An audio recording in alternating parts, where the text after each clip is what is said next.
የተከበራችሁ አድማጮቻችን እንደምን አላችሁ?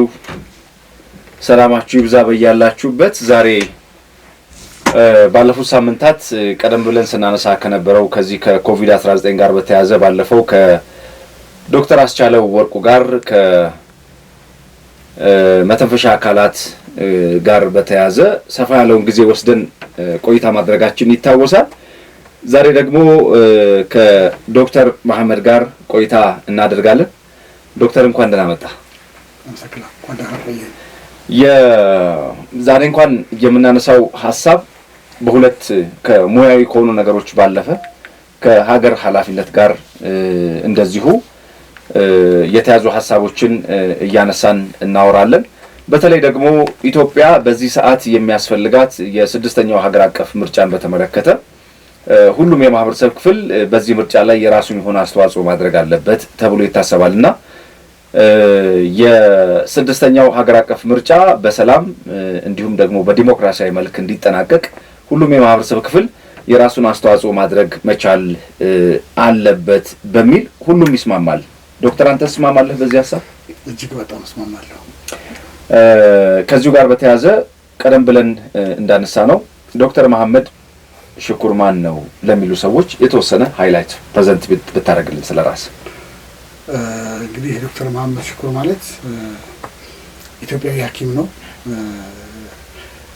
አዲስ አበባ ነው የተማረው፣ አዲስ አበባ ዩኒቨርሲቲ። ከዛ በኋላ ደግሞ ካይሮ ዩኒቨርሲቲ የተማረው ኢንተርኒስት እና ጋስትሮንትሮሎጂስት ነው። በሙያው የአሚን አጠቃላይ ሆስፒታል ሲኢኦ እና ባለቤት እንዲሁም የሆስፒታሉ አንዱ ሐኪም ነው። ሆስፒታል ውስጥ ማለት ነው የጉበት አንጀትና ጨጓራ ልዩ ስፔሻሊስት ነው። ብዙ ሰው አንተ ከምትናገረው በላይ በጣም በርካታ ሰዎች ስላንተ ሲያወሩ እንሰማለን እና በነገራችን ላይ ካይሮ ተምረሃል።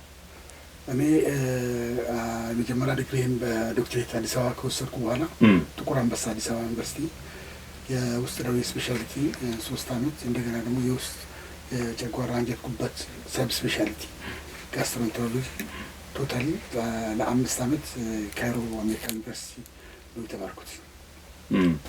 ካይሮ ላይ ምን ማንሳት ፈልጌ ነው፣ በቅርቡ አንድ ሀሳብ እያነሳን ነበር እዚህና ኢትዮጵያን እዛ የነበራቸው ቆይታን ስንመለከት፣ ምክንያቱም አሁን እኛ ከአባይ ጓዳ የሚል እዚህ በአዋጅ 90.7 የሚሰራ ስለ ግብጽ ስለ ሱዳን የምናወራበት ፕሮግራም አለን። የአረቡ ዓለም በህዳሴው ግድብ ላይ ምን አይነት አመለካከት አለው የሚል ሐሳብ እያነሳን እናወራለንና ምናልባት እዛ አካባቢ ላይ በነበርክበት ቆይታ ከህዳሴ ግድብ ጋር እነሱ ለህዳሴው ግድብ ወይንም ደግሞ ስለ አባይ ያላቸውን አመለካከት ተጀርበህ ከሆነ እሱ ማውራት እንችላለን ብዬ ነው። ይሄ ለኔ ጥሩ ጥያቄ ነው። በእውነት መጀመሪያ ካይሮ ሲደርስ የሚሰማ ፊሊንግ የመጀመሪያው ፊሊንግ አባይን መሀል ከተማው ላይ ስታይ ካይሮን አቋርጦ ነው የሚያልፈው። በጣም ውበት ነው የሚሰጠው ለሁለቱ ከተማዎች። አንደኛው ፓርት ጊዛ የሚባለው ነው፣ ሌላኛው ደግሞ ካይሮ የሚባለው ፓርት ነው። ለሁለቱ አሰንጥቋቸው ነው የሚያልፈው። ለጀልባ ይጠቀሙታል፣ ለእርሻ ይጠቀሙታል፣ መሬት ማጠቢያ ይጠቀሙታል፣ አትክልት ማጠቢያ ይጠቀሙታል። የውሃው አጠቃቀማቸውን ስታይ እንደፈለጉ የሚጠቀሙበት ሆኖ ትቀናለህ። ባህር መሀል ማለት ነው ከተማው የተመሰረተችው እና ያው ፊልም ላይ ምን ላይ ስለዚህ መፈክሮቹ ሁሉ ታያለህ ተጽፈው። መፈክሮቹ የሚያያዙ ናቸው ከኛ ጋር። ለምሳሌ የግብጽ ህልውና የግብጽ ህልውና የአባይ ህልውና ነው፣ የአባይ ህልውና የግብጽ ህልውና ነው የሚሉ መፈክሮች እንደዚህ አይነት ነገሮችን ስታይ ምን ያህል የራሳቸው እንዳደረጉት እና ምን ያህል እንደሚጠቀሙበት። ከተማው መሀል የከተማ እርሻ አለ። 4 ጊዜ 3 ጊዜ በአመት ሲያመርቱ ስታይ ትላልቅ ብርቱካኖችን ከዚህ ሀገር እስካሁን ድረስ የምናስመጣቸው ብርቱካኖችን፣ ፍራፍሬዎችን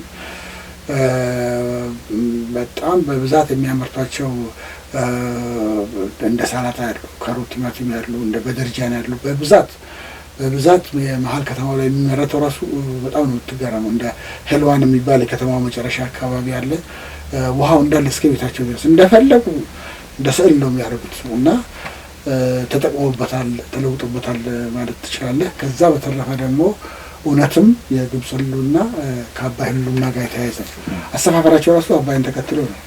ከዚህ ከዴልታ ጀምሮ ከዚህ ከኑቢያ ከሱዳን ጠረፍ ጀምሮ እስከ ሜዲተራኒያን መግቢያ እስከ አሌክሳንድሪያ ድረስ የግብጽ ህዝብ ያለው አባይን ተከትሎ ነው ያለው። ስለዚህ ያለ አባይ ግብጽን ማሰብ አይቻልም። ስለዚህ ከለውናቸው ጋር በጣም የተያያዘ መሆኑን ትረዳዋለህ። ከዛ በላይ ደግሞ የሰራቸው ትላልቅ ፕሮጀክቶች እንደ ቶሽካ ፕሮጀክት አይነት ለምሳሌ አንዱ ክፍለ ሀገር ሀረርጌን የሚያክል ክፍለ ሀገር ውሃውን ለቀው ከተወሰነ ዓመታት በኋላ ያንን ለም አድርገው ወደ እርሻ ሲገቡ ታያል። እዛ በነበርኩበት ጊዜ ከካይሮ እስከ አሌክሳንድሪያ ያለው መንገድ ምንም ግሪን አልነበረው መጀመሪያ ላይ። ከ3 እና 4 ዓመት በኋላ ቆይታ በኋላ ልክ ከዚህ ደን አለበት ወንዶ ገነት እንደምትሄድ አይነት የደን ከተማ እያደረጉት ነው የመጡት እና ኢኮሎጂም እየቀየሩበት ነው የነበረው እና እንጥፍጥፍ ተጠቅሞበታል ማለት ይችላል። 100ኛ ፎቅ ወጥተህ እዚህ 1ኛ ፎቅ ምድር ላይ ውሃ ቧንቧ ከፍተው ውሃ የለም።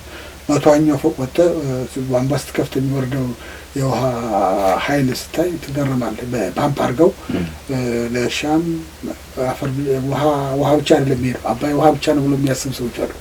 ከውሃው በላይ ያለ ነገር አለ። የአፈሩን የኛ አገር ለሙን አፈር በየአመቱ ከተራሮች የሚጣረገውን አፈር ይዞላቸው ነው የሚሄደው። ስለዚህ በየጊዜው በተከሉ ቁጥር በአዲስ አፈር ነው አዲስ አፈር ወጥቶ ነው ልክ ገዝታ አፈር ደብዛ አምራች የሚባለው አምራች የላኛው ለቶፕ ሶይሉ እየሄደላቸው ነው የሚጠቀሙትና አባይን ያለ ግብጽ ማሰብ አይቻልም። ግብጽም ደግሞ በእርግጥ ተጠቅመውበታል። ለምን ፍራፍሬዎችንና ቅጠላቅጠሎችን ጠቅላላ እያመረቱ ለሚድል ኢስት ሳውዲ ገበያ ብታይ ኩዌት ገበያ ብታይ በግማሽ ቀን ባህሩ እዛ ለሜዲተራኒያን ተሻግሮ ሳውዲ አረቢያ ነው፣ ኩዌት ነው፣ ኳታር ነው፣ ባህሬን ነው። ለእነዚህ ጠቅላላ በየዕለቱ የሚቀርበው እንደው የአትክልቱም አይነት ደግሞ በአጭር ቀን በ3 ቀን በ4 ቀን የሚደርሱ ቅጠልማ ነገሮች የሚበሉ ትናንሽ ነገሮች በብዛት በባህር በመርከብ ያሻገራሉ። ያ ኢንከም ቀላል ኢንከም አይደለም ለእነሱ እና ትቀናለህ ባለው ነገር። ስለዚህ ለአባይን ግብጽን ያለ አባይ ማሰብ በጣም በጣም አስቸጋሪ ነው። አድማጭ ተመልካቾቻችን በአዋጅ 90.7 ኤፍኤም ይመለከተኛል ኢትዮጵያን ዘወትር ከሰዓት ጀምሮ እስከ 6 ሰዓት ድረስ የሚደመጠውን ፕሮግራማችንን ስለሚመለከተን ጉዳይ የምናወራበት ሰዓት ላይ ነው የምንገኘው። በሀገራችን ላይ ምንም የማይመለከተን ጉዳይ የለም። እያንዳንዳችን አይመለከተንም ብለን የተውናት ነገር ናት ካብ እየሰራች የምትመጣውና ብዙ ጊዜ የኛ ማህበረሰብ እንደሚታወቀው አጠገቡ በሩ ላይ ያለውን እንኳን እንቅፋት ለማንሳት ያልታደለ ነውና ብዙ ነገሮች አይመለከተንም ብለን የተውናቸው ነገሮች ወደ ራሳችን እስኪመጡ ጊዜ ድረስ የምንጠብቃቸው ናቸው። እነዛ እየገዘፉ ከመጡ በኋላ ነው እንግዲህ ያንተ ቤት ሲንኳኳ ይሰማልን የቤት ነው አሁን እየሆነ ያለውና የሀገራችን አጠቃላይ ተጨባጭ ሁኔታ በተለይ ከዚህ ከህዳሴው ግድብ ንቅናቄ ጋር በተያያዘ ሰፋ ያሉ ነገሮችን የምሁራኖችም እንዲሁም ደግሞ ለኢትዮጵያ አሳባዊነን ብለው የሚያስቡ አካላትም እዚሁ ላይ እየሰሩ ይገኛሉና አይመለከተንም ብለን እንደ ሀገር ምን ተወው ነገር ያለ ይመስላል ዶክተር? እንግዲህ ፕራክቲስ እና ቲዮሪ የተለያዩ ነገሮች ናቸው። በቲዮሪ ደረጃ ከዚህ በፊት የነበሩት ስርዓቶች የማግለል ስራ ተሰርተዋል። በሃይማኖት የምትገለልበት ጊዜ ነበረ፣ በዘር የምትገለልበት ጊዜ ነበረ፣ በፖለቲካል አመለካከት የምትገለልበት ጊዜ ያው ዲሞክራቲክ የነበሩ ስርዓቶች ናቸው የነበሩት ያለፍንባቸው። በእኛ አንድ እንኳን ማለት ከንጉሱ መጨረሻ ጀምሮ ያልደረስንበት ቢሆንም በደርግ ጊዜ በተለይ ፖለቲካና እሳት በሩቅ ነው የሚለው ነገር በተለይ ደግሞ አንድ ትውልድ የጠፋበት ዘመን በደርግ ጊዜ ማሰብ የማይቻልበት ጊዜ የዛ መንፈስ አብሮን ያደገ ይመስላል። ስለ ፖለቲካ ማውራት ኮሜንት ማድረግ ቀርቶ ማንሳት ማሰብ ራሱ የማይቻልበት ነበርና ቅጣቱም ደግሞ ከፍተኛ ስለነበረ ጎመን በጤና ብሎ ምሁራኑ ከመሰደድ የተረፈውም ሰው አርፎ ተቀምጧል። መሰደድ ያለበትም ሀገሩን ጥሎ ነው የተሰደደው። ለምን እንዳነበብነው በመጠኑ እንዳየነውም የነበረው እርምጃ ሀርሽ ነው የነበረው። ያው ኢህአዴግ ከመጣ በኋላም ያየናቸው ነገሮች አሉ። መጀመሪያ ላይ የለውጥ ብልጭታዎች ታይተው ነበረ። ከዛ በኋላ ደግሞ ሁኔታዎች እየተባባሱ መጥተው የጎሳ አደረጃጀቱ ያስከተለው አርፌ ቢቀመጥ የሚል ነገር በተለይ ራሱን ችሎ በሚኖረው ባህል ራሱን ችሎ መኖር ስለ መለስተኛ ሚድል ክላስ ያለው ምሁሩ እንደዚህ ከመጥፋት ራሱን ችሎ ወደሚለው ነገር ነበር የመረጠው። ያ የምትፈልገው ነገር ሆኖ ሳይሆን የሁኔታዎች አስገዳጅነት ነው የነበረው። ይህን ስልህ ግን ሁኔታው የገባቸው ራሳቸውን መስዋዕት ያደረጉ ሰዎች እስከ ህይወት መስዋዕትነት ሰጥተዋል። ያ ህይወት መስዋዕትነት መክኖ አልቀረም። ለውጦች እየመጡ ነው። በተለይ ካለፉት 2-3 ዓመታት ብልጽግና ከመጣ በኋላ እየታዩ ለውጦች አሉ። ያ ዜጎች ይመለከተናል የሚሉ ዜጎች የሚሳተፉበት መድረክ እየተመቻቸ ነው። በቴሌቪዥን በሬዲዮ የምንሰማው የምናየው ነው። ስለዚህ መነቃቃት አለ። የሄደውም ሰው በእግሩ ሁሉ ሱዳን ገብቶ ጅቡቲ ገብቶ ሄደው ሰው አይ ሀገሬ መጥቼ መሳተፍ እችላለሁ የሚል ፍንጮችን እያየ ነው። አሁን በየመንገዱ የኢህአፓ ፖስተሮችን የኢህአፓ አባላት ፖስተሮችን ሳይ እኔ ልጅ ሆኜ መርካቶን የነበር ነው እና እንደ አጋጣሚ በጣም ልጆች ስለነበር ብዙ ነገር ለማየት አንከለከልም ነበር እና አንጠረጠርም ነበር። 10 ዓመት 9 ዓመት ልጅ ነበር እና ሬሳዎች ወድቀው እና የነበረ የኢህአፓ ታጋዮች የተገደሉ እንደ አንዳንድ ነፍሳቸው ያልወጣ ሁሉ እና ነበርና እዛቸው እነዛው ሬሳው የወደቀበት አካባቢ ላይ ያሁን የኢህአፓ ተወዳዳሪዎች ስም ተለጥፎ ፎቶግራፋቸው ተለጥፎ ሳይ ለሌላ ሰው በማይሰማ መልኩ ለራሴ የሚሰማኝ ፊሊንግ አለ። እነዛ ህይወታቸውን የከፈሉ ሰዎች ቀና ብለው ቢያዩ የሚል ነገር አለኝና ለውጦች እየመጡ ናቸው። በብልጽግና የፖለቲካ ምህዳሩ ያሰፋ ነው። ዜጎችም ይመለከተናል የሚል ነገር አለ። እንግዲህ ፖለቲካ ነው፣ የሰዎች ስብስብ ነው እንደሚባለው ጊዜ እየጠራ የሚሄድ ነው ይሆናል ብዬ ማስበው። የተቀሩት ትናንሽ ነገሮች ናቸው። የሀገር ጉዳይ ሁሉ ይመለከተዋል። እኔ ሐኪም ስለሆንኩ ፖለቲካ አይመለከተኝም ማለት አይቻልም። ኢንጂነር የሆነም ሰው አንተም ጋዜጠኛ ሆነ ሁላችንም ነጋዴውን ይመለከታል። ከፖለቲካ የሚያመጥ የለም። ሁሉም ነገር ዞሮ ዞሮ ድምር ውጤቱ ከፖለቲካ የሚመነጭ ነው የሚሆነው እና ፖለቲካው የተሳለጠ የተቃናና አመቺ ሲሆን ነው የሕክምናው ዘርፍ የሚዳብረው የሚያድገው። የጋዜጠኝነቱም ዘርፍ የምህንድስናውም ዘርፍ አገር በአጠቃላይ ለተሰጋው እንደምትሻሻለው ከፖለቲካው ቃናነትና ከፖለቲካው አሰሪነት ይመነጫል ብዬ አስባለሁና አሁን ተፈትነው አይተው ከበፊቱን የሚያገናዝቡና አይ ዳር ቆመን መመልከታችን ለደረሰብን ሁሉ ምክንያት ነው ብለን የምናስብ ሰዎች አለን። እንደ ግል ተሳክቶልን ይሆናል፣ እንደ ግለሰብ ተሳክቶልን ሊሆን ይችላል። በራሳችን ይፈርጥም ችግሩንም ሾሆንም የተቋቋምን በትግል በጣም አላስፈላጊ ትግል ከፍለን ለግላችን ከድል ጋር ሆኖ ከጠንክሮ መስራት ጋር ሆኖ የተሳካልን ሰዎች ይኖራለን። ከዚህ በላይ መሄድ የምንችል የነበረ ሰዎች ማለት ነው። ግን ያ ሁሉ ትግል ሀገር ለማልማት የሚደረገው ትግል ብዙ ጉልበትና ኢነርጂ የሚጠፋ ያለው ኢፌክቲቭ በሆነ አይደለም። ኢፌክቲቭ በሆነ አይደለም ማለት በትንሽ ኢነርጂ ብዙ ነገር መስራት ሲቻል በትልቅ ኢነርጂ ነው እያሳካን ያለ ነው ብዙውን ነገር ማለት ነው። ለምሳሌ በቀላሉ ላስረዳ። የጤና ፖሊሲ በጣም ግልጽ ትራንስፓረንት ቢሆን ቢሻሻል ሰዎች የተሻለ ሰርቪስ ያገኛሉ ብለን እናስባለን። የኢንቨስትመንት ፖሊሲ በጣም ሲምፕል ትራንስፓረንት ቢሆን ሰዎች የተሻለ ሀገር እንፈጥራለን ብለን እናስባለን። ስለዚህ ሩቅ ሆነን ከመታዘብ ሁሉንም ነገር ተሳትፈንበት ያለንን ልምድ ከውጭም ያየነው ባለበን ያወቅነው ፕራክቲካሊ በህይወት ያለፍንበትንም ለተሻለ ትውልድ ለልጆቻችን ከኛ የተሻለ እንዲኖሩ ማበርከት አለብን፣ መሳተፍ አለብን የሚለው መንፈስ እየመጣ ነው። ግን ይህ ሁሉ ሊሆን ይችላል ግን ምህዳሩን ሰፋ ለማድረግ በተለይ ባለፉት 3 ዓመታት ገዢ ፓርቲ የወሰደው እርምጃና ገዢ ፓርቲ 2 እርምጃ ወደፊት በመምጣቱ እና በማሳተፉ ይመስለኛል የተወሰኑት ህጸጾች ደግሞ እየተሻሻሉ ይመለከተኛል የሚለው ሰው ሲሰባሰብ ያሻሻላቸው ይመጣል ብዬ አስባለሁ። ከሁሉም በላይ እውቀት የሁሉም ነገር ብርሃን ነው። እውቀት ከትምህርት ብቻ አይደለም የሚመነጨው።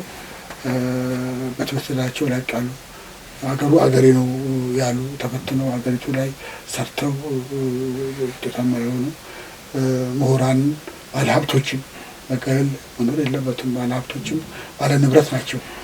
ባለ ንብረት ስትሆን ንብረቱ ያሳስብሃል፣ ህንፃ ያሳስብሃል፣ ወደፊት ኢንቨስትመንት ያሳስብሃል። ስለዚህ ሁሉንም ያሳተፈ ስርዓት ሁሉም ሀገሬ ብሎ የሚሳተፍበት መንግስት ለመመስረት በሚደረገው ጥረት ላይ ሁላችንም ያገባናል ማለት ጀምረናል። ከምን ጊዜም በተሻለ መልኩ እንዳየኸው በአሁኑ ምርጫ ፓርቲዎችን ማየት እንደሆነ ብዙ ምሁራንም ብዙ አባል ሀብቶችንም ሌሎችንም ሰዎች አካተው የያዙ ናቸው። ሆሞጂነስ ነው። ወዛደራዊ ወይም ደግሞ አብዮታዊያን ብቻ የተሰባሰቡበት አይደለም ለማለት ነው። አመሰግናለሁ።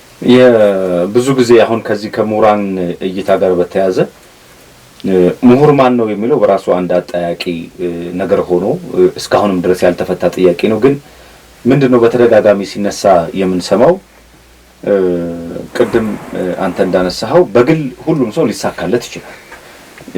የግል ስኬት የሀገር ድምር ውጤት ሊሆን በሚችልበት እይታ ግን ብዙ ሰው ፖለቲካውን እንዲፈራ እንዲሸሽ ተደርጎ በነበረበት ምህዳር ውስጥ አሁን እንደተባለው መነቃቃት አለ። እኔ ግን በመሰረታዊነት ማንሳት የምፈልገው አሁን ላይ ያሉ የተፎካካሪ ፖለቲካ ፓርቲዎች ባንተ እይታ እኛ ቀደም ሲል በነበረው የተፎካካሪ ፖለቲካ ፓርቲዎች በራስ አደረጃጀት የተደራጁ ሻንጣቸው ቢሮአቸው ሻንጣቸው የሆነ አቅምም ያልፈጠሩ እንደገና ደግሞ ሐሳብም ጭምር ተሻጋሪ አሁን የምርጫ ክርክሮችን እንመለከታለንና ስድድብ የበዛባቸው በቀል የበዛባቸው የሴራ ፖለቲካ አይነት አዝማሚያ የሚታይበት ነውና በአንተ ዳሰሳ ስድስተኛው ሀገር አቀፍ ምርጫ ላይ የፖለቲካ ተፎካካሪ ፖለቲካ ፓርቲዎች እይታቸው ምን ቢሆን ትመክራለህ? እኔ የተወሰኑትን የምርጫ ክርክሮች አዳምጫቸዋለሁ። ግን ከአሁኑ የበለጠ 97 ላይ አዳምጫለሁ። የ97 ኢምፕሬስ ያደርገኛል። እስካሁንም ኢምፕሬስ ያደርገኛል። ፖለቲካችን ወደ ኋላ ነው የሄደው ወይስ ምንድነው ሀፕን ያደርገው ለማለት እዳዳለሁ አንዳንድ ጊዜ። ለምን አንድ ሲኒየር ስታፍ ሲኒየር ሜምበር አባል የሆነ ሰው ለምርጫ ክርክር ሲቀርብ ቤዚክ የምርጫ ክርክር ለተራ ክርክር እንኳን ስትቀርብ ሌላውን በማጣጣልና የሌላውን ድክመት በመናገር ሳይሆን ከሌላው እሻልበታለሁ የሚለው መድረክ እያለለት ሌላው የጣለውን ነገር እሱን አንስቶ እሱ ላይ የሚያጠፉት ጊዜ በጣም ይገርመኛል። ሪሊ እነዚህ ሰዎች ብቻ ናቸው ያላቸው እላለሁ። እነዚህ ሰዎች ናቸው እውነት ከነዛ ከተሰባሰቡት ሰዎች እነዚህ ናቸው ተመርጠው የቀረቡት ማለት እላለሁ። ለምን አንተ ልትሰራ ያሰብከውን ነገር ይሄን አደርጋለሁ ይሄን ይሄ አልተሰራም፣ በዚህ በኩል ይሄኛው ፕላን አለኝ፣ ይሄ የተሻለ ነው ከኔ ሌሎች ያቀረቡት ይሄን ነው እኔ ደግሞ ማቀረብ ይሄን የሚል ተጨባጭ ነገር ማቅረብ ሲቻል ስህተት ፍለጋ የገሌ የሚባለው በዚህ ጊዜ ይሄን አልሰራም፣ ይሄን አልተደረገም፣ ይሄ አልተደረገም። ይሄንን ማድረግ እኮ የሚቻለው አብሮ ነው የሚደረገው። ሁሉም ነገር በአንድ ጊዜ አይደረግም፣ ሲኩዌንስ አለው። ሁሉም ነገር ለማድረግ ደግሞ ፕራዮሪታይዝ የምታደርጋቸው ነገሮች አሉ፣ እንቅፋት የሚሆኑ ነገሮች አሉ፣ የተመቻቹ ነገሮች ይኖራሉ። እርግጥ ቅድሚያ የምትሰጣቸው ነገሮች ይኖራሉ። በዚህ ሰፈር መንገድ አልተሰራም ለምታነሳ ከሆነ ከዛ ሰፈር በፊት ኢኮኖሚክ ኢምፖርታንስ ያላቸው ሌሎች ፓርቲዎች ሊኖሩ ይችላሉ። ስለዚህ በዋናነት አሁን በቀረውም ጊዜ እንደ አንድ ሲቲዝን መናገር የምፈልገው ፐብሊኩ ህዝቡ የቀረቡት ፓርቲዎች ምን ሊሰሩለት እንደተዘጋጁ ቢያቀርቡ የተሻለ ይመስለኛል።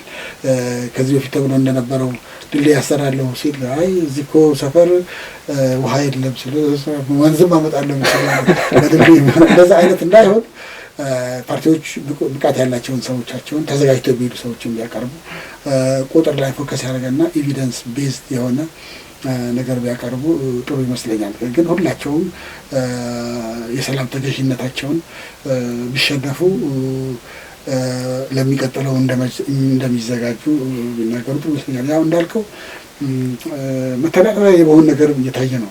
መተዳደሪያ የመሆን ነገርም እየታየ ነው። አንዳንዱ ሰው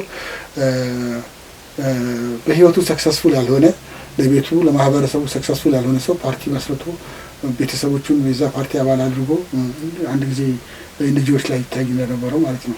ስራ አስኪያጁ ወንድም ይሆናል፣ ጸሐፊዋ እህት ትሆናለች፣ የመዝገብ ቤቱ ሌላ ሲሆናል፣ እቴቴ ጋሼ የተባባለ የሚሰራ የነበረው አይነት እንዳይሆን ፓርቲዎች ጠንክረው መውጣት አለባቸው። ለዚህ ደግሞ ገዢው ፓርቲዎች የሚጠናከሩበትን መንገድ አሁን እየሄደ ካለበት የበለጠ ሄዶ መስራት አለበት እላለሁ። ግን ታርጌታችን ይሄ ትውልድ ኖሯል። አብዛኛው ፓርቲ አባላት አይታቸው እንደሆነ ለውይይት የሚቀርቡትን መሪ የሆኑትም 3/4 ህይወታቸውን የሚኖሩ ሰዎች ናቸው እና ለሀገር ለትውልድና ለልጆቻቸው አስበው የተሻለ አደረጃጀት ተከትለው የተጠናከሩ ፓርቲዎች ማየት ይናፍቀናል። የምናያቸው ብልጭታዎች አሉ። የተወሰኑ ፓርቲዎች አዲስ የሚመጡ አሉ። በፊት ከነበሩት መሀል ጠንካራ አቋም ይዘው እየተገዳገዱ ያሉ አሉ። ይሄ ሁሉ እንግዲህ ድምር ውጤት ነው። ቅድም መጀመሪያ ላይ እንዳልከው ነው። ፖለቲካና አሳት በሩቅ ነው፣ ኳረንቲና ፖለቲካ በሩቅ ነው የተባለው ነገር ኢፌክቱ ቀላል አይደለም። አንድ ሰው ወደ ፖለቲካ ጠጋ ሲል ብዙ ትርጉም ነው የሚሰጠው። ፖለቲከኛ ማለት ሳይሰሩ መብላት የሚመስለው ማለት ማህበረሰብ አለ፣ ዋሽቶ መብላት የሚመስለው ሰው አለና ፖለቲሻንስ ከዚህ የበለጠ ጥግ ድረስ ሄደው መስዋዕት የተከፈለው ትውልድ አይነት አይደለም ትግል የሚጠብቃቸው። ዛሬ ለስብሰባ ማምሸት ሊኖርብህ ይችላል፣ መድከም ሊኖርብህ ይችላል፣ ፕሮፖዛል ማዘጋጀት ሊኖርብህ ይችላል፣ ውይይት መምራት ሊኖርብህ ይችላል፣ አጀንዳ ማቅረብና ስትራቴጂ መንደፍ ሊኖር ይችላል። የወረቀት ስራ ያለፈ ከወረቀት ስራ ያለፈ ህይወትን የሚያስከፍል ትግል አይደለም ያለውና ጠንካራ ፖለቲሻንስ ወደፊት እንዲመጡ ገዢ ፓርቲ ማገዝ አለበት እላለሁ። የተጀመረው ነገር ጥሩ ነው። ያው እንደኔ እንደ ግለሰብ ያየኋቸው ነገሮች የተወሰኑት ፓርቲዎች ከጠበቁት በታች ነው የሆነ ከ97 ወርዶ ነው ያየሁት። የአንዳንድ ጸሐፊዎች 3 አይነት ትውልድ አለ። የ66ቱን ትውልድ ችኮ የማይለቅ ሙጥኝ የሚል በያዘው ነገር ላይ ኢቭን አሁን ላለው ትውልድ ጭምር የስልጣን ሹክቻው ላይም እኔ ካልሆንኩ ብሎ የሚል አይነት ነው ብለው ይገልጹታል። ደርግ ስርዓት ላይ የነበረውን ደግሞ እጅግ በጣም ፈሪ ጥንቁቅ ብለው ይገልጹታል። ሶስተኛውን ወይንም በኢህአዴግ ዘመነ መንግስት የተወለዱትን ደግሞ ምን ብሎ ያስቀምጣቸዋል? በአቋራጭ መክበር የሚፈልግ ዶክተር ከየትኛው ነው? እኔ ከደርጉም ከኢህአዴጉም ትውልድ የተወሰነ ወስዳለሁ። በአቋራጭ መክበር ከሚፈልግ ትውልድ ግን ዘር ማንዘሬም ባይሆን ደስ ይለኛል። ምንድን ነው የሚገርም ትውልድ አልፏል። ስታነበው በጣም ራስህን በጣም ለራስህ የምትሰጠው ቫልዩ የወረደ ይሆናል ስታነበው። ለምን ከደርግ በፊት የነበረው ትውልድ ያሳለፈው ህይወት አለ። ሀሳብ ከማመንጨት ጀምሮ እስከ ማዋቀር ጀምሮ የዓለም አቀፉም ሁኔታ ምዕራቡና የምስራቁ ካምፕ የፈጠረበት ተጽዕኖ አለ። ያ ትውልድ በጣም ጠንካራ ትውልድ ነው። በተለይ ያው ከደርግ በፊት የነበረው ትውልድ ነው ወደ ደርግ የመጣው። የመጀመሪያ የነበረው ትውልድ የወጣት ትውልድ ነው ማለት አፍላ ትውልድ ነው ማለት ትችላለህ። ቁጭ ብለው አሁን ሲመካከሩ አሁን እኮ አንዳንዶቹ ፓርቲዎች ላይ ድሮ መኢሶን የነበረ ኢህአፓም የነበረ ደርግም የነበረ ሌሎች ሰደድ እሳት ጫቱ የነበሩ ሰዎች አንድ ላይ ተሰባስበው ታያቸዋለህ። የሚገርም ነገር እንዳነበብኩት ያኔ የነበሩ ሰዎች ሁሉ እንቅስቃሴያቸው ሶሻሊስታዊ ንቅናቄ ነው የነበረው። ሶሻሊስታዊ ንቅናቄ ሆነው ግን ለምን ይጋደሉ እንደነበረ ራሱ ግራ ነው የሚገባ። ለምን እርስ በርስ ይጋደል እንደነበረ ራሱ ሶሻሊስት ከሆነ ደርግም ሶሻሊስት ከሆነ መኢሶንም ያጣበቁ ሶሻሊስት ከሆነ የሮት ያለም እንትን በሌለበት ይሄን ያህል ትግል ቢካሄድ ትላለህ። ሰዎች የዛን ጊዜ የፋኖነት መንፈስ የአብዮተኝነት መንፈስ የተጫናቸው ጊዜ ነበረ። የዓለም አቀፉም ሁኔታ ያንን ይል ነበር። ግን ያ ትውልድ ለራሴ ብሎ አያውቅም። ሀገሩን ያስቀድም ነበር። ሀገሩን ነው ያስቀድመው። እኔ ከሞትኩ የኔ መሞት አይደለም ያሳስበኝ፣ ግን ትግሉን ማን ይቀጥላል የሚል እንትን የነበራቸውና እኔ ልጅ ቢሆንም አይ ነበረ። ከዛ በኋላም ያነበብኳቸው ነገሮች የበለጠ የተገነዘብኩት በዚህ ነው። ምስጢር ላለማውጣት ወረቀት የያዙትን ወረቀት መዋጥ ድረስ ከፎቅ ተወርውሮ ተከስክሶ የመሞት ድረስ ተገርፈው ተተልትለው የጓደኛቸውን ምስጢር የመደበቅ ድረስ የነበረና ለሞት ከእስር ቤት ሲወሰዱ እየተዘመረ ማኒፈራል ሞት እየተባባለ ይሄዱ የነበረበት ትውልድ ነው የነበረው። የራሳቸውን ምቾት አላዩም፣ ግን ያው የደረሰባቸው ትልቅ ጠባሳ አለ። ያ ጠባሳ ከደርግ በኋላ በተለይ ከ73 ከ74 ከ75 በኋላ አንገት እንዲደፉ ሆነዋል። የሞተው ሞቶ የተቀዳዳው ተቀዳድቶ የተቀለበሰው ተቀልብሶ ገራፊ የነበረው እንደገና ተሾሞ በሌላ መልክ መጥቶ የተደረገው ትርምስና መከዳዳት ያስከተለው ችግር አለ። ማህበረሰቡም ደግሞ ለከፈሉት መስዋዕትነት የሰጠው ቦታ ስታየው ከተጠበቀው እኔ ፐርሰናሊ ከተጠበቁት በታች ነው። አይናቸው ሲገረፉ የወደሙ ሰዎችን፣ ልጅ መውለድ ያልቻሉ ሰዎችን፣ አካለ ስንኩል የሆኑ ሰዎችን፣ ለረዥም ዓመት ታስረው የታመሙ ሰዎችን ሪሊ ተከታዩ መንግስት አስተናግዷል። የሽግግር መንግስት ሲቋቋም ኢህአፓ እንዳይሳተፍ የተደረገው አይተህ እንደሆነ። ስለዚህ ያ ያለ እንደገና ደግሞ እንዳየኸው የደርግን ጭቆና ተከትለው ደግሞ በረሃ ገብተው ያንን ትግል መርተው የመጡት ሰዎች ምን ያህል መስዋዕት እንደከፈሉ ኢህአዴግ የከፈለው መስዋዕትነት ቀላል መስዋዕትነት አይደለም። በኋላ መበረዙንና በኋላ የተበላሹትን ነገሮች አይደለም ማየት ያለብን። በፊት ደርግን ለመጣል የተደረገው ትግል ዋጋ የሚሰጠውና ሲዘከር የሚኖር ነው። እርግጥ ያው በኋላ ላይ የሆነ ሆኖ መንቀዝና መሸራተት ተፈጥሮ ያ ሁሉ አልፏል። ይህን ሁሉ ሲሰማ ያየና ያደገ ትውልድ ደግሞ ሰው ሲገረፍ፣ ሰው ሲገደል፣ ሰው ሲንጠለጠል ያየና በጓደኛው የተከዳ ትውልድ የተረፈው ትውልድ ፖለቲካን እንደ እሳት የመፍራትና ያለ መሳተፍ እና ጥንቁቅ ብሎ መገኘት ምንም ነገር ሲነሳ አሁን የዛ ትውልድ ሰዎች ያጋጥመዋል በተለያየ ነገር ለምን ማን ወዴት ነው የሚለው እና እዛ ባሉበት ተቸክሎ ይቀራል። እንደገና ደግሞ ፊውዳሊስቲክ በሆነ መልኩ ደግሞ ትግል ያለኛ አዲስ ትውልድ ምን ያውቃል እኛ ሳናውቀው እኛ ሳናጸድቅ እኛ ሳንሰማው አያስኬድም ብለው ፊክስ የሆነ የተወሰነ ግሩፕ ይሆናል። ያው ጊዜ ሁሉ ነገር ይለውጣል። ከጊዜ ጋራ ፍሌክሲብል የመሆን ግዴታ ነው። የኢትዮጵያ ፖለቲካ ከነዚህ ሰዎች ወጥቷል ብለህ ታስባለህ ወይ ነው? አሁን እነዚህ አሁን ያልናቸው ትውልዶች ቀደም ሲል በነገራችን ላይ በውጭ ዓለም ላይም በከፍተኛ ሁኔታ ከለውጡ በፊት የነበረው ሂደት ብትመለከት ውጪ ላይ ወያኔ ያስቸግረው የነበረ ያኔ 66 ትውልድ ነው። እንግዲህ አዲሱ የለውጥ መንግስትም ከመጣ በኋላ ከውጪ ወደ ሀገር ውስጥ እንዲገቡ ያደረጋቸው ፖለቲከኞች 40 ዓመት ሁላ በፖለቲካ ምህዳር ውስጥ የነበሩ ግን ደግሞ ለኢትዮጵያ ረብ የለሽ እንኳን አስተዋጽኦ ማበርከት ያልቻሉ በስደት ላይ የነበሩ በጣም በርካታ ኢትዮጵያውያን ነበሩና ምናልባትም ኢትዮጵያ ውስጥ ከመጡ በኋላ ያኔ የነበረው አኩራፊ ትውልድ ይሆን አሁን ያለውን ሲቹዌሽን እየፈጠረ ያለው? እንግዲህ ማንኛውም ህይወት ውስጥ ፍሌክሲቢሊቲ ወሳኝ ነው። ሰዎች ተቀየርክ ሲባል ግራ ይገባኛል። ሰው ይቀየራል። ሰው ብቻ ሳይሆን ሁሉም ነገር ይቀየራል። ከጊዜ ጋር ከታይም ጋር ይቀየራል።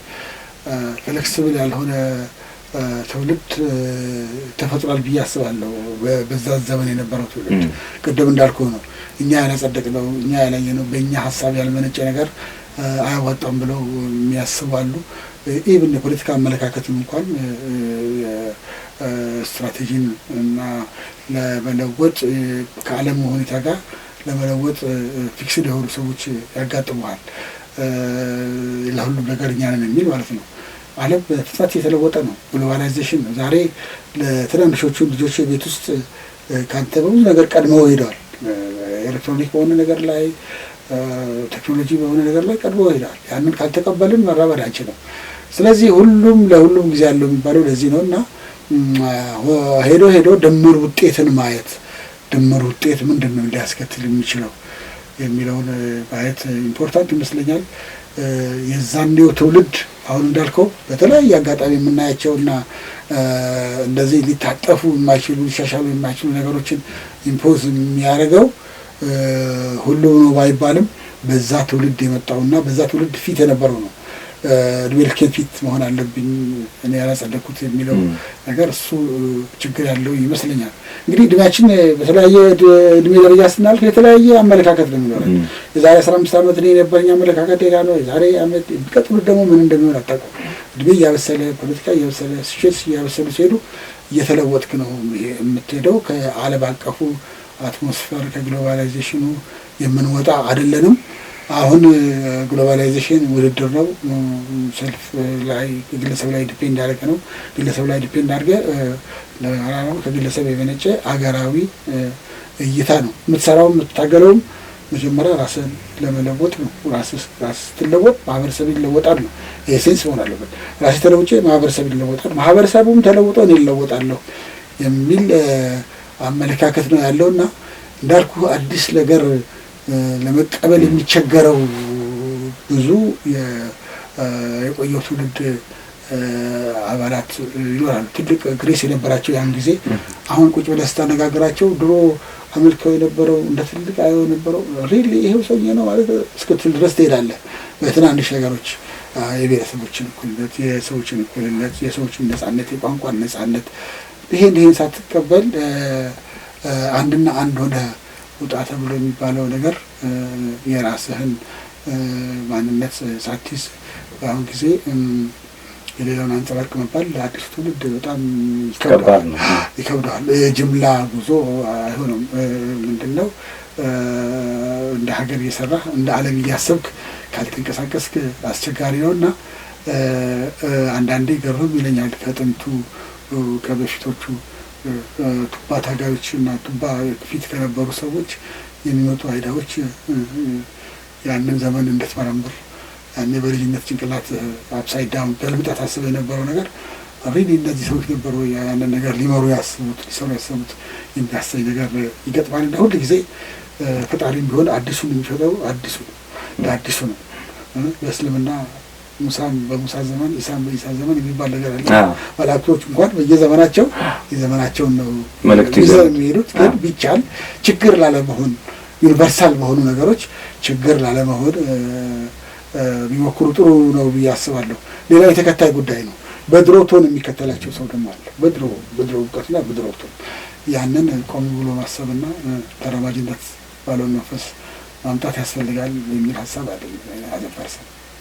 የተከበራችሁ ተመልካቾች አድማጮቻችን አዋጅ 90.7 ላይ ይመለከተኛል ኢትዮጵያን እያወራን እንገኛለን። የዛሬ እንግዳይ ዶክተር መሐመድ ሽኩር የአሜን ጀነራል ሆስፒታል ባለቤት ናቸው።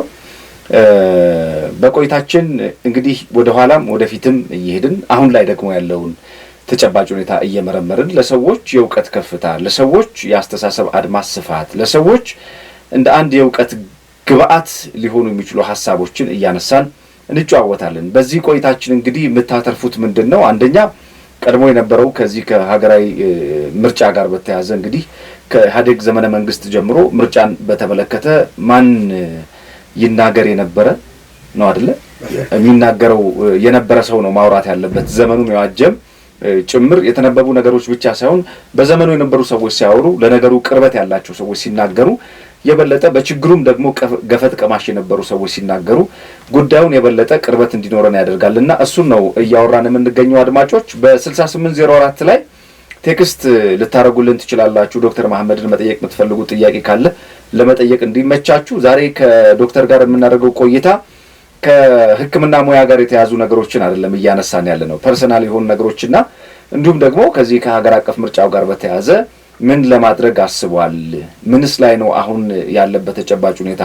እናንተን የመሳሰሉ ለሀገር ብርቅ የሆኑ ሀገር በውድ ዋጋ ከፍላ ያስተማረቻቸው ውድ የኢትዮጵያ ልጆችን በዚህ በምርጫ ላይ ሚናችሁ ምንድን ነው እያልን የምንጠይቅበት ሰዓት ላይ ነው የምንገኘውና ከዚህ አሁን ቀደም ሲል ከነገረን ሀሳብ በተነሳ በነገራችን ላይ የዶክተር መሐመድ የስኬት ምንጭ ምንድን ነው ጥያቄ ጠይቄ ነበር በፌስቡክ ፔጃችን ላይ እና የስኬት ምንጭህ ምንድን ነው ያንተ?